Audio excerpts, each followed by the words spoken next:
You're listening to an archived Cabral Concept podcast.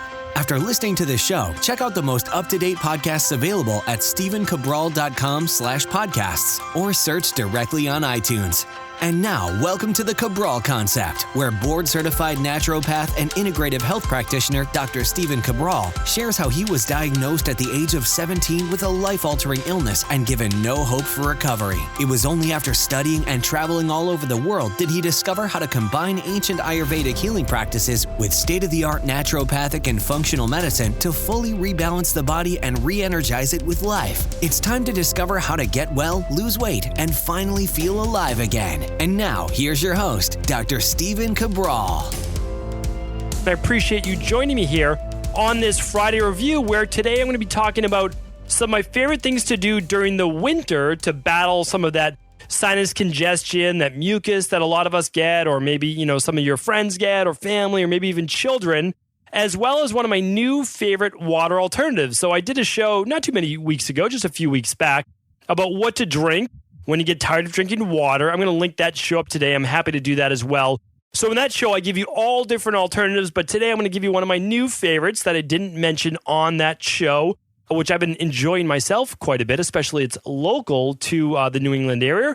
But before we do that, I had to bring you something basically kind of like what's going on in my practice right now. So the nice thing about actually seeing people in the real world, not just online, which there's nothing wrong with that at all. I'm not saying that's a bad thing. But when I get to talk with someone, whether it's over Skype, so that could be anywhere in the world, or in my Boston practice, what I like to do is kind of see some of the themes, see what's going on. And then I've just assumed that other people are going through the same things. And that's what I want to share with you here to get this show started. So one thing that I'm experiencing right now that I've seen quite a bit of in my practice is once people get well. So again, in our practice, we're fortunate to see people get well, typically a major uptick within 21 days. So really going from whether it's feeling anxious, low mood, skin-based issues, bloating, gas, any digestive issue, feeling a lot better from that perspective, as well as joint pain and other things within 21 days. Okay, that's for the most part, right? After that, we're seeing the deep healing take place somewhere around the 3-month mark, the 12-week mark to the 16-week mark, which is the first regeneration, full regeneration of all the red blood cells in your body. And at that point, what we're looking for is basically new tissue turnover as well as new mitochondria in those cells. Why does that matter? Well, in the future, we're talking a lot more about mitochondrial health. And the reason is that these mitochondria, hardly anyone talks about this, but the issue when you have a bacterial-based dis-ease or a viral-based dis-ease or something like Lyme, where you've taken a lot of antibiotics, what happens is that you start to destroy a lot of this bacteria in the cells. Now, why is that important? Well, this bacteria is actually living beings, basically. They're their own being, their own entity, a bacteria called mitochondria. These mitochondria now can use sugar, they can use oxygen, they create energy in our body. Back in biology class, you might have heard of them referred to as the powerhouses of the cell. Well, we can have many hundreds of those, close to 1,000 per cell, or we could have 100 or 200.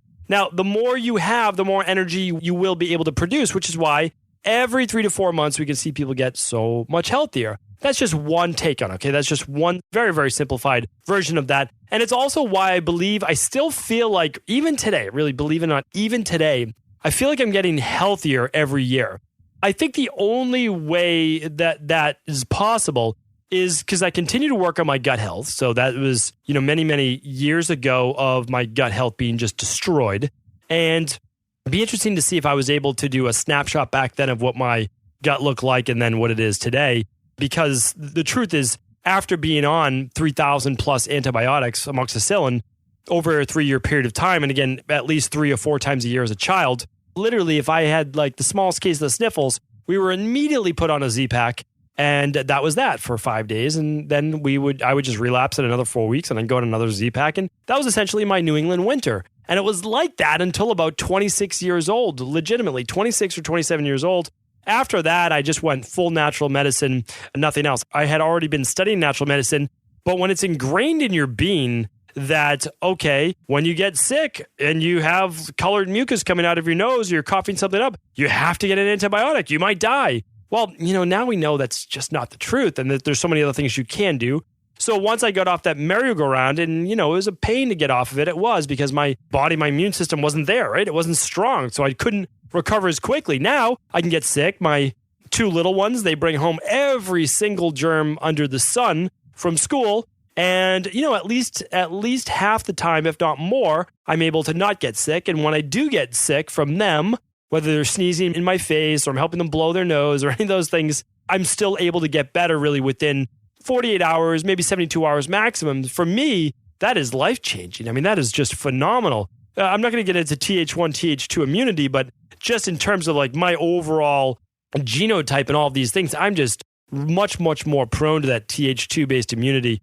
I wish I had my wife's immunity that is just Th1 strong and dominant, and she almost never gets sick, like legitimately a cold or anything like that. And if she gets sick, she can recover within 24 hours. It's almost miraculous.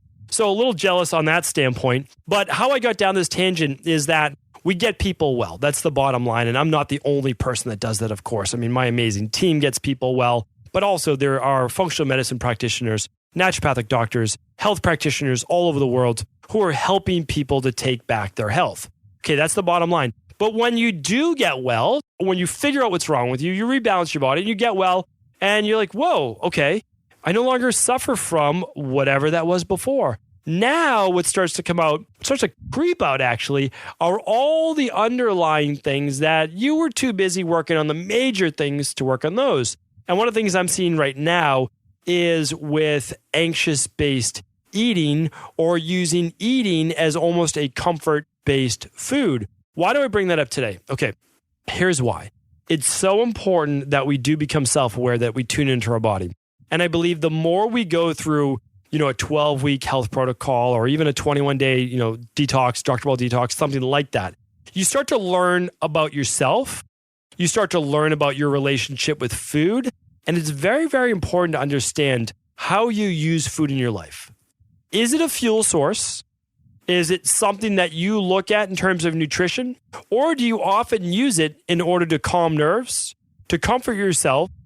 Or do you rely on it too much in terms of any other facet in your life except for energy, nutrition, fuel? And I think that's really, really important to look at. And here's why. Once you've done the work, once you've rebalanced your body, but the mind is still looking at food as one of these things that we need in order to either produce the serotonin, the dopamine, those types of things, we know that there's a little bit more work to do. And one of the things that I like to look at is this, okay, one of it's psychological. So now we need to look at, and again, it's becoming self-aware. I talk about this every single Mindset and Motivation Monday. It's becoming self-aware. What is it? What is your trigger? What are your triggers, plural, that cause you then to look to food to comfort yourself? Really important, because don't worry about the food for now. You're not going to be able to fix that overnight. Look at the thought process that's happening that's making you anxious or fearful or whatever it might be, feeling overwhelmed, that you then reach out for a lot of times at night after you're done with dinner, because you now have your first downtime in the day, which almost, again, if you have a family, if you have a job, whatever it might be, you're busy during the day. You don't even have time to stop to think. But when you do have time to think, when the kids do go to bed or you and your partner are sitting down on the couch, well, now you have some time, you have some free time. And what is it that, idle hands, that's the saying, something like that that can get you in trouble. So what we want to look at is this. What are the thoughts? What's happening? What's going on inside of your head? Is it thinking, are you doing the best work for this? Or are you worried about that? I don't want to put the thought in your head, because what happens is that creates what's called the nocebo effect. And it's the kind of negative placebo. So I don't want to give you that. But I want you to start being a little bit more cognizant of what your triggers are, and then start to just keep yourself open to those. Don't deny them. They're real things. It's usually a protective mechanism that your body's worried about something.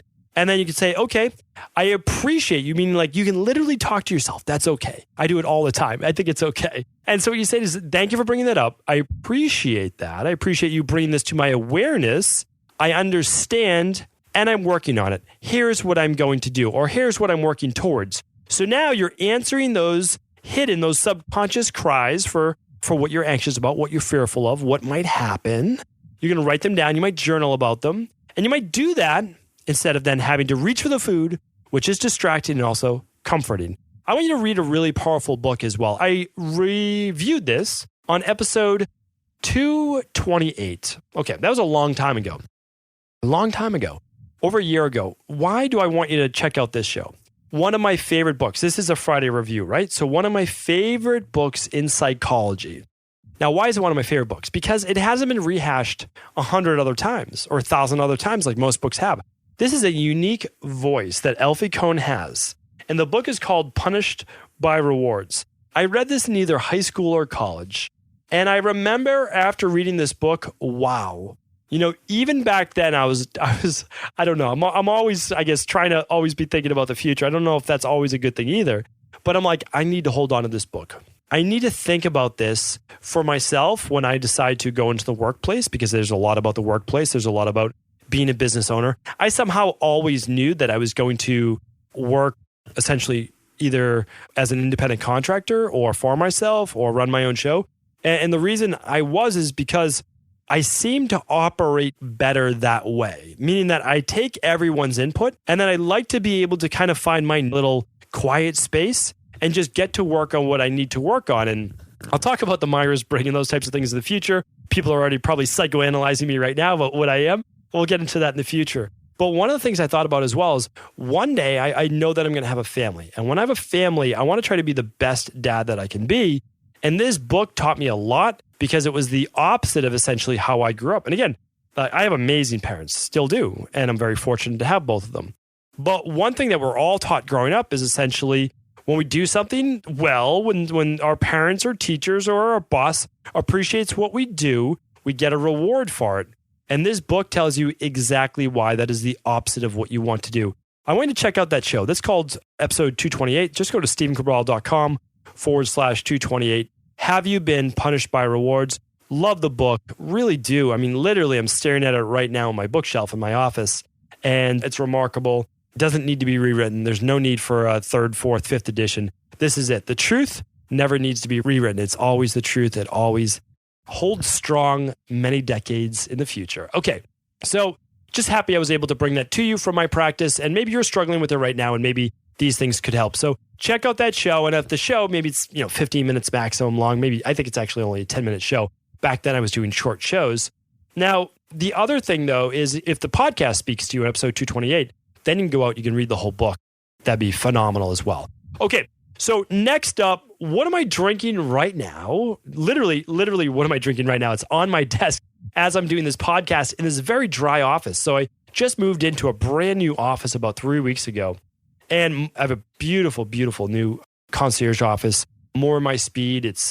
I'll explain later, but it's quiet. It's just very clean, all of that. And, really, really enjoy it. But my office has literally 2 radiators and the heat is just very, very dry. Nothing I can do about that. I work in downtown Boston in an old building. It's a great building, but it's a little older. So I'm always hydrating my body because it's like a little sauna in my office. Well, right now, I'm sipping on something that is made not too far away in Concord, Massachusetts. That's literally probably a 25-minute drive from Boston where I live and work. And it's called Drink Maple. That is the name of the brand. I'm not sure if you've ever heard of it because it's just expanding over the last year outside of the Massachusetts area.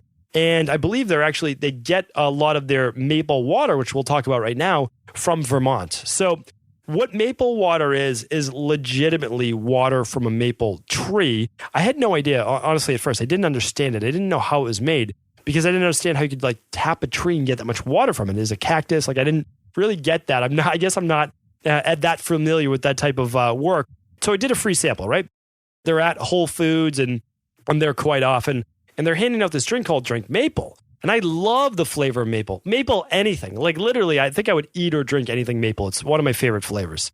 So they're giving out samples and I drink it and I'm like, whoa, this is delicious. All it is, it's water with the smallest hint of maple. And again, I love maple, so I wish they even put more in it. But then I looked at the bottle because I'm a big label reader, of course. So I want to see that it's organic. It is organic.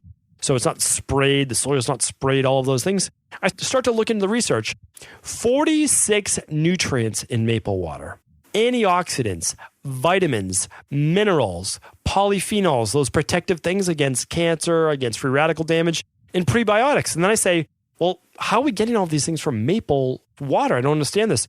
Then I look into it. It makes sense during the spring months, the maple tree actually uptakes all of the water from the soil.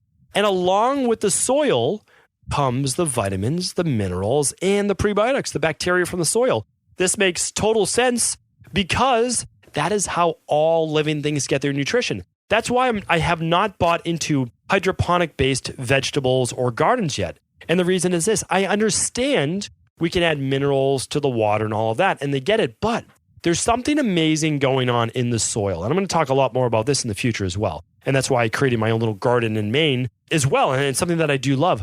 The soil is the missing ingredient. It's the reason why organic food and non-organic food can have the same macros, not the same vitamins, the same protein, the same carbs, and the same fat, but they have very different vitamin and mineral levels. And the reason is that organic food is grown in organic soil. It's not just about the spray, it's about the soil. And when you understand that, then you found out the secret. The secret comes from the earth. It comes from nature. And if nature in the soil does not contain the nutrients, the vitamins and minerals, it can't make it into the plant, or in this case, the actual maple water. Okay, so they tap the trees in the spring.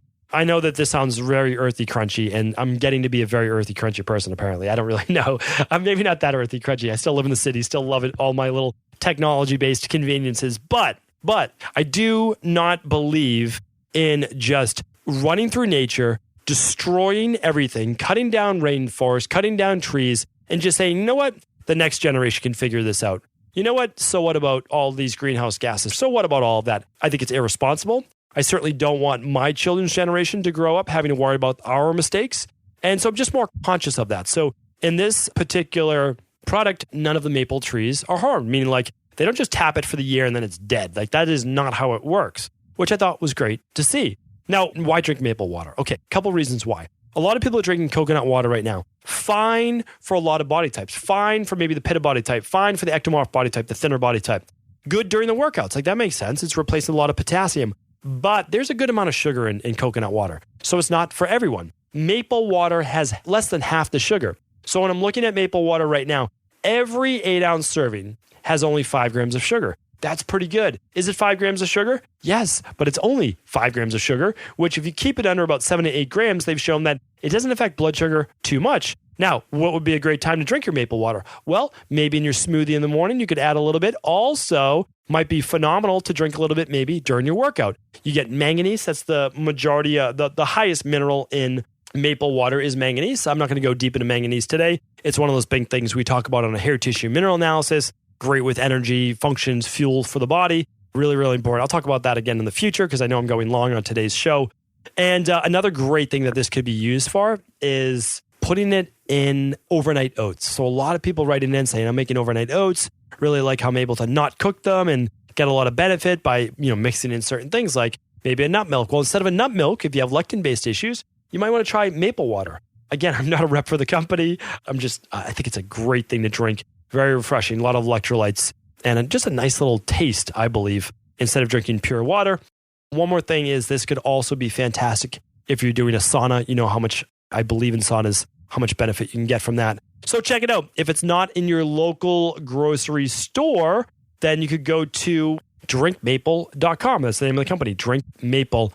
And they have a store locator on their website. So I'm not going to get too big into it right now, but it looks like they're pretty much nationwide and Costco's and Sprouts, and they're sold on Amazon. So if you have connection to the internet and you can get on Amazon, why don't I link it up on Amazon? That's what I'll do today. That makes sense. So for today's show, simply go to stephencabral.com/672. So stephencabral.com/672. For all of today's show notes, I will link up episode 228 with the Punished by Rewards. I'll link up a hair tissue mineral analysis. I'll link up Drink Maple. And now let's talk about my last one, which I will certainly link up a bunch of these brands as well. So this is kind of a big revelation for me this year, which is probably going to sound a little funny. But in past years, or just keep in mind pretty much my entire life, growing up around the Boston area, I grew up in Medford, Massachusetts, right outside of Boston. And then my undergrad was in Providence. So anyway, I've have a long history of essentially being in cold New England weathers. And I'll tell you right now, New England literally has the best 6 months of the year for weather-wise. Late May through, let's say, early November, phenomenal weather. We literally get a great late spring, terrible early spring, but great late spring. We get an amazing summer, especially if you're able to go to the Cape or you're able to get up to Maine or Vermont. All of those are amazing places as well outside of the city. And then we have arguably the best fall in the entire world. Amazing foliage. People come from all over to kind of see Western Massachusetts, out near the Berkshires, and also to Maine and New Hampshire. Amazing. But we have the worst winter. Like, not going to sugarcoat it. New England in the winter, I always tell people, they're like, I want to come visit Boston. I say, great. Do not come during January, February, March, or April, because it will be cold, it will be windy, it will be raw, and you might get blanketed in snow. So unless you love that, then I would wait until probably like late spring or ideally fall. I mean, October or September, amazing months in the Boston area. So great. But now we have to deal with this winter. And for me, my entire life was spent with sinus infections. And I think I talked about that a little earlier. Sinus infection after sinus infection after sinus infection, basically just producing mucus like at unbelievable rates. No human should be able to produce that type of sinus congestion. Now, I know it sounds pretty gross, but I know a lot of people out there are suffering from the same exact thing. So what I found was, even when I got better, it's just a whole thing called rhinitis and eosinophilic rhinitis. And basically your body's producing a lot of allergy. We'll put it as a sensitivity to the environment, to hot and cold, as well as mold and other things that can grow during these damper months as well. Mildew, mold is just to name a few. But what I found a few years back that helped phenomenally, was something called fire cider. And if you've been tuning into the Cabral concept for some time, you've heard me talk quite a bit about fire cider. Fire cider is one of those things that can instantly clear strep throat, sinus infections, mucus production, bronchitis, you name it. Anything with the ear, nose, and throat, the congestion. So what does it do? Well, essentially, it's heat. It brings heat to the body. Now, why I didn't think of this, more than a decade ago when I was studying Ayurvedic medicine is beyond me, but sometimes we're slow learners, and I was certainly a slow learner with this. So why would it make sense? Well, here's why. So I'm not going to go, because I have another product to share with you. But essentially, mucus production, congestion in the lungs and sinuses, the production of phlegm is a kapha-based disorder. Okay, that's an endomorph. Again, if you're an endomorph, it doesn't mean you're going to produce this, but it's an actual ailment by producing more mucus and phlegm. That's a kapha-based disorder. So what we need to do to get rid of that water or that phlegm is to produce heat or fire.